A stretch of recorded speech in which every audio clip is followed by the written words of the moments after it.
আজকে পুলিশ প্রশাসন থাকা সত্ত্বেও আজকে আমাদের বিজেপির এমপি এমএলএদের উপর হামলা হলো, নৃশংস হামলা হলো। তাদেরকে আজকে পুলিশ তারা কিচ্ছু করতে পারলো না।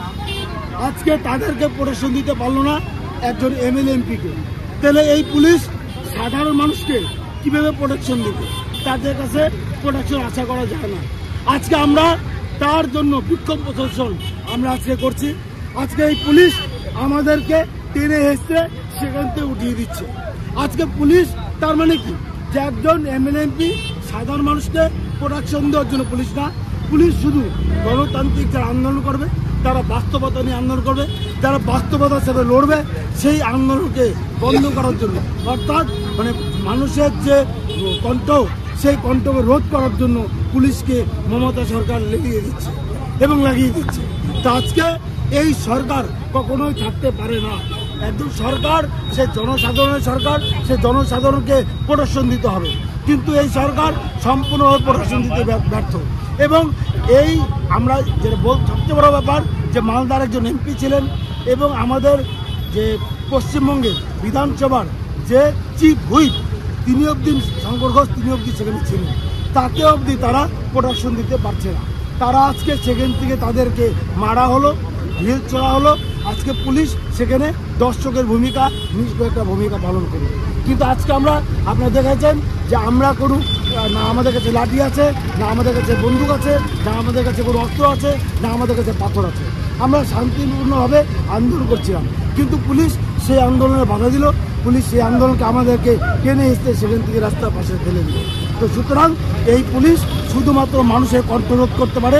এই পুলিশ কখনোই কাউকে শেল্টার দিতে পারে না, তার কাছে সিকিউরিটি দিতে পারে না।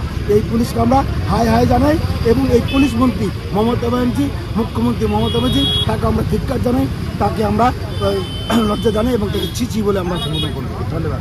सर्वप्रथम त अब हिजो अस्ति मात्रै 2 दिन अगाडि एउटा ठुलो प्राकृतिक आपदा आएको थियो र त्यसमा हामी सबै दुखित छौँ, मर्मित छौँ र यसै आपदाको कति क्षतिग्रस्त भयो, जानमालको नोक्सान भयो भनेर आज हाम्रो एउटा एमएलए खगेन मुर्मुजी अनि विधायक शङ्कर घोषजी, एमपी एमएलए दुईजना अब नगरकट्टाको क्षेत्रमा त्यो डिजास्टर कतिको ड्यामेज भएको छ, जानमालको नोक्सान, एउटा मानवताको हिसाबले उहाँहरू हेर्नु जाँदाखेरि उहाँहरूलाई जुन प्रकारको ढुङ्गा मुढा बाँसहरूले गर्ने एउटा प्राण हत्या गर्ने कोसिस तृणमूलको गुण्डाहरूले गरेको छ, यो चाहिँ हामी सुहाउँदैनौँ। यो एकदमै दुःखदायक कुरा हो। जब यो उत्तर बङ्गालमा मुख्यमन्त्री ममता ब्यानर्जी आउनुहुन्छ, त्यतिखेर हाम्रो चिया बगानहरू बन्द भएर जान्छ। जब मुख्यमन्त्री आउँछ तब हाम्रो यस्तो लफडा हुन्छ, मार्ने कोसिस गर्छ, ढुङ्गा हान्ने कोसिस गर्छ। यो मुख्यमन्त्री भनेको हाम्रो बङ्गालको लागि यो नाम मात्रै ममता रहेको छ, असलमा ममता उसको मनमा छैन। ऊ एउटा बोक्सीको रूप धारण गरिसकेको छ। यो हामी तपाईँहरूलाई भन्नु चाहन्छौँ। जुन प्रकारको हिजो मात्रै ज्यान प्राण लिने एउटा टिएमसीको गुण्डाहरूले विशेष सम्प्रदायलाई उनीहरूले माया गरेर राखेको छ, त्यो सम्प्रदायहरूले एउटा प्राण हत्या कोसिस भएको छ। यो एकदमै निन्दनीय हो। यसको युवा मोर्चाले घोर विरोध गर्छ।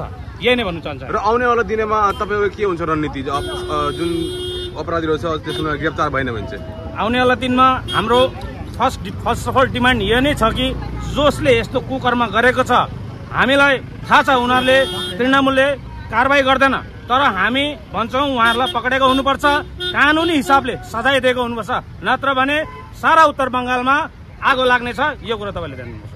र कतिजनाले मन्छ विशेष बङ्गलादेशी र राहाङ्गियासले यस्तो काण्डहरू गरिरहेछ, यो विषयमा के भन्नुहुन्छ? यो विषयमा त अब तपाईँहरूलाई स्पष्ट थाहा छ, सारा गोटा बङ्गालमा नै आज रोहिङ्ग्या बङ्गलादेशीहरूले नै आज गर्दाखेरि यस्तो उत्पात सृजना भएको छ। यिनीहरूको नै एउटा दायित्व हो।